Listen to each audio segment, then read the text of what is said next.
আসসালামু আলাইকুম। তোমরা সবাই কেমন আছো? আশা করি সবাই ভালো আছো আর আমিও ভালো আছি। আজকে গিয়েছিলাম আমার একটা বান্ধবীদের বাড়ি নোটস আনার জন্য। তারপর বান্ধবী আমাকে একটু আপ্যায়ন করছিল। তারপর আমি আমার বান্ধবীর সঙ্গে গল্প করছিলাম। হঠাৎ ওর হাতের দিকে আমার নজর গেল। আমি ভেবেছিলাম হয়তো এটা নেল পলিশ। দিয়ে বলছে না, এটা নেল পলিশ নয়, নখ আলতা। আমি কখনো করিনি তাই বললাম আমাকেও করে দেবে এরকম। বলছে ঠিক আছে, করে দেবো। তারপর দেখছি আবার সেই বৃষ্টি শুরু হয়ে গেল। বৃষ্টি থামার পর আমরা একবার গিয়েছিলাম বাইরের দিকে। কিছুক্ষণ বাইরে থাকার পর আমরা আবার চলে এলাম বাড়িতে।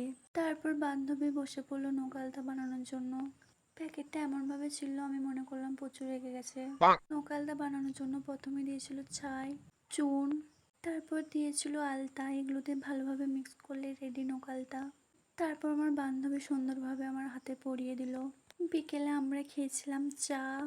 তারপর হাতটা ধোবার পর এরকম কালার এসেছিল, আমার তো হেভি ভালো লাগছিল দেখতে হাতটা। তারপর আমি বাড়ি চলে এলাম নোটস নিয়ে। আজকের মতো এটুকুই, বাই।